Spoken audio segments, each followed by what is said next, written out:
এই ফ্ল্যাটে আছি নিচে, ওপরে দুজন থাকতো আপনারা জানেন, বাট তাদের আজকে বিয়ে কিনা আমি জানি না, বলছে বিয়ে। এবার যে ছেলেটা মানে যে প্রেমিকা করেছে, প্রেমিক আমাকে ভালোবাসে বলছে, বাট কোনোদিন আমার সামনে আসেনি। সেই নিয়ে চলছে যুদ্ধ। আমি নাকি পাগল পাগল হয়ে গেছি। আমি যখন পাগল হয়ে গেছি সে জেনে গেছে। তা আমার পিছনে হাত ধরে কেন পড়েছিল আমি জানি না, বাট বারবার বলছি তোর প্রেমিকাকে বিয়ে করে নে, সেটাও হচ্ছে না। যা পাচ্ছে তাই করছে। এবার আমি যেহেতু রাজি না, সেই জন্য আমাকে পাগল বানিয়েই ছাড়বে। তা কী কারণে পাগল বানাবে সেটাও জানি না। ফ্ল্যাটে আরও লোক আছে, ওদের সঙ্গ দিয়েছে। এবার ফোনে আওয়াজ করে কথা বলা যায় সেটাও আমি জানি, নানান ধরনের গলা করে কথা বলা যায় সেটাও আমি জানি, সেটাও করে।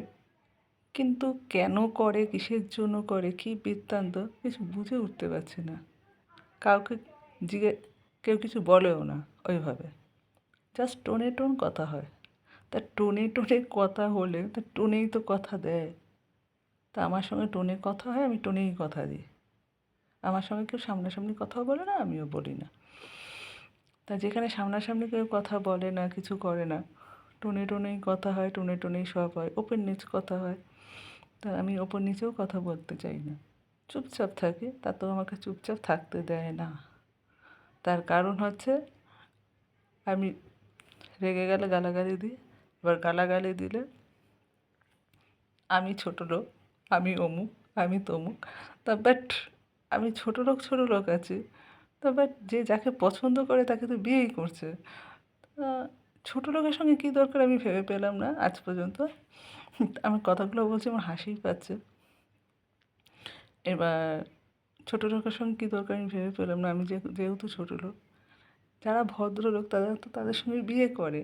তা সেটা আমি বোঝাতে বোঝাতে আমি মানে কী বলবো, ক্লান্ত হয়ে গেছি। ক্লান্ত ছাড়া আর কিছু না।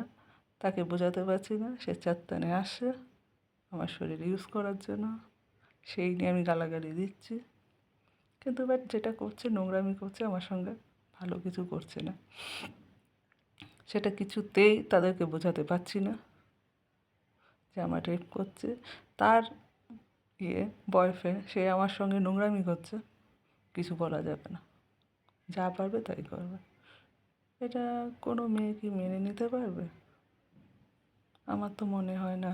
বাট আরও মেয়েরা আছে, তাদেরকে প্রশ্ন রাখলাম, তারা কি এই জিনিস মেনে নেবে?